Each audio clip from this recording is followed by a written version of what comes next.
part of my journey was I have two children. You know, my oldest is on the spectrum and my youngest is like a high anxiety kiddo.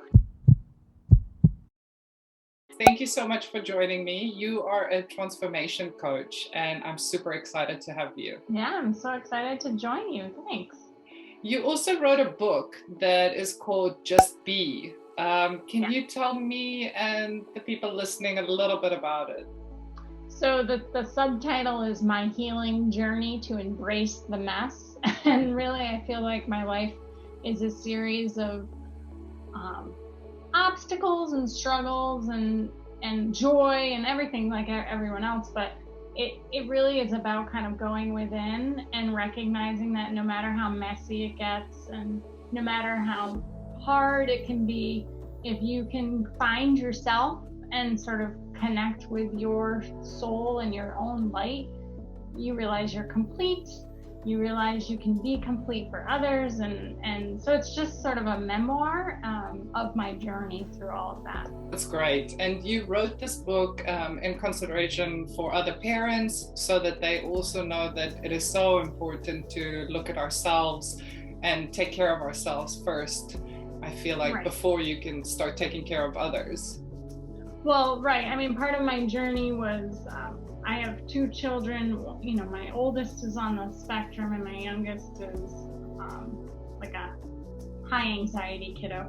And through their childhood, like as they were growing, and then I was having my own struggles, I wasn't like the best mom I wanted to be. And I wasn't, I was always kind of shaming and criticizing myself about how I can support them and give them all the love that I want to give them. And it took a while to realize, oh, I need to give myself the love first, and figure out how that actually happens and what it feels like to me, and then how well that sort of creates the bond and the relationship with our children, because then you're really being like a role model for self-love.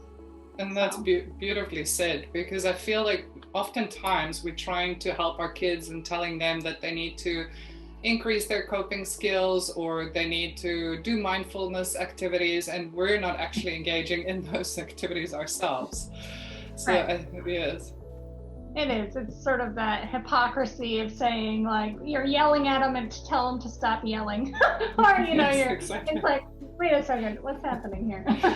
Yeah, we need to practice what we preach. That's actually what we decided with AIMS, which is the support system that we work with our autistic kids, is that we said, Nanette and I said, we'll never include any strategy that we won't be doing ourselves. So if we are going to include meditation, we need to also practice meditation. If we are going to include mindfulness walks, we need to engage in these activities ourselves, because it's really, like you said, if you can't find that inner peace and take care of yourself, then you won't have the capacity for anyone else, especially not for a child that has specific needs, maybe some extra support needed. I really like the setting, and you mentioned before we started speaking that you're going to be in a wellness center. Is this your wellness center? Yes. So I opened a business right before COVID. Perfect timing. But we're located in Connecticut, and we are a wellness. The easiest way to call it is a wellness center, but it's really a place of healing. So we offer lots of different healing modalities for all ages, and we just provide an environment and space for people to just be. So it takes on the title of my book, but it's also just sort of helping people have a time to separate and come and, either through relaxation or actual true like energy work or all different things that we have here. And honestly, the kids, like my kids, use half the things. Like they come and they do a foot soak, they come and they use the crystal amethyst biomat. They because the central nervous system and what happens with our kiddos is just, it's this mind-body connection and just their energy. And it's amazing how if they really do focus on moments of pause and really trying to help kind of regulate that central nervous system, how much better they can sleep, how much better they can handle stress, everything. It's the same for all of us. But I really like what you said about everything is connected. So even what we eat, how we eat it, the pace that we eat it, what we engage in on a daily basis, that's all connected to our behavior and the way that we can react or pause before we react. That's ultimately the goal, I think, for me at least. But again, I think that if you are giving yourself that space and you're allowing that for yourself, then for your children it will be easier. You mentioned that you have a child on the spectrum, and you know that we usually work with kids on the spectrum and related conditions. And I wanted to know, as a mother and somebody that has explored more into self-love and self-regulation, I guess, is part of it, what would you recommend to parents that they can implement on a daily basis to help with this process? Well, mostly, it's sort of a generalization, but I would say most of the community of spectrum kids they love routine, right? It feels good to have a habit and a routine and sort of what to expect, knowing that expectation ahead of time. So the more you can build the mindfulness into that routine, we do this, like, my son hates anything with self-hygiene, brushing his teeth, it's one of the battles of our household. So we do like a song while he's 13 years old, he's taller than me, but he still do it at night, brushing his teeth and trying to almost just be very present and aware, like, this is the moment in time of brushing your teeth and we're going to do this with full intention.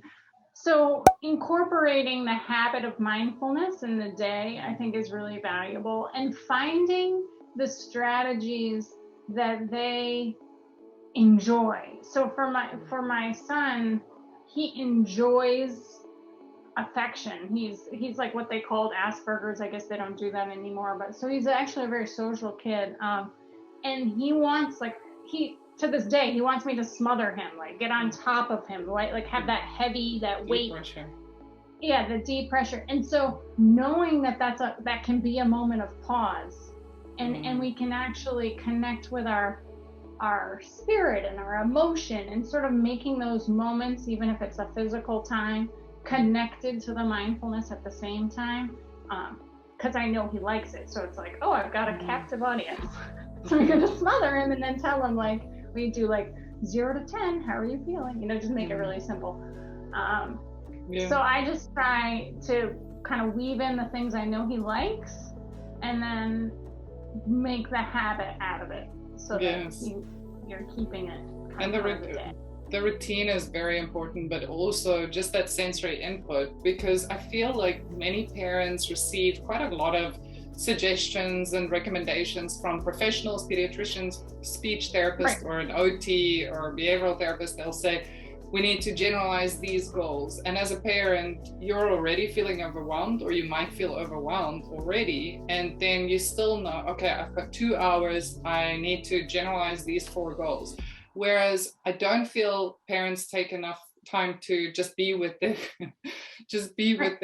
children, and just loving those moments, because in the long run, I know it's very difficult to look in the long run sometimes, because there's so many targets that we need to meet and master. But in the long run, those moments are the ones that our kids will remember more and look back and, I had a very good connection with my mom. And some kids, like I see, my son goes to an OT, and there's other less functioning children, nonverbal autism children, and they love nature, like their feet on the ground. Like, again, it's back to that sensory and allowing just the space for it. Like I think sometimes when it's like written on a behavioral plan and you have your steps, and like you said, it's kind of overwhelming as the parent. But if you get to you treat it as like you're really trying to get to know your child. They're a complete, whole, beautiful being already. And so what is it that makes them feel good? And then just try to keep like optimizing that and making it more in their day, so they feel like they feel worthy of love and they feel good about themselves. Yeah. Speaking of self-love, so we spoke about the children part now, but what about parents themselves? What can they do to take that moment and not feel guilty? I think that's right. That's the biggest thing. In the beginning, when my son was diagnosed when he was 3, and you just live in a world of self-loathing. You just feel like you're the one, like it's your fault, you're to blame, you're not doing what's right, whatever, you don't know enough. There's so many things that you kind of put yourself down. So it's hard. It's going to take time. It's not like a quick 1, 2, 3 to shift from that. But I think the first is awareness. So knowing that you are sort of having that internal script of criticism and shame. Like if you start to know how much you're feeling guilty, and it usually starts with a feeling, and then you can connect the thought, and you hear that inner script and the sort of the negativity that you're actually giving yourself. That awareness takes time, just recognizing it, not solving it. It's everything's baby steps, because then the other thing is you feel like you need to solve all the problems all at once. So having that awareness that that's happening, I think that's a huge driver of how we feel so bad about ourselves, is because we have this sort of inner script. So hearing it, kind of recognizing it, and then as you start to move from awareness, you can start to sort of rescript. And I go to a therapist, so I think every parent should go to a therapist. You should have your every own support. Person. Everyone, like whatever. So anytime you have a statement and you can actually hear, like, I was a bad mom, I shouldn't have done that, whatever it is, and then just rescript it and say, I did the best I could with the energy I had. Whatever those like kind of rescripting thing, and just start to use, even if you don't believe it at first, but you start to say those positives to yourself, and you have to take time off. Like it's just, you feel like you're gonna fail if you're not constantly focused on the kid and their success and their journey. But it's okay to take breaks, and it's really actually better.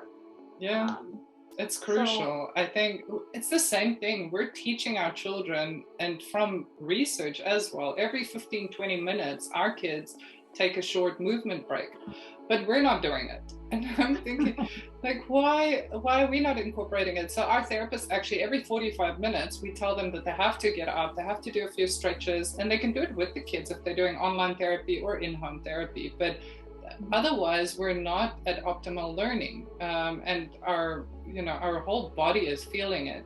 A lot of parents also believe that if you're going to move from one activity to the next, like a movement activity, it's going to be difficult to get that attention back. But we've actually seen the opposite, because kids are more inclined then to go back to the activity, and us as well.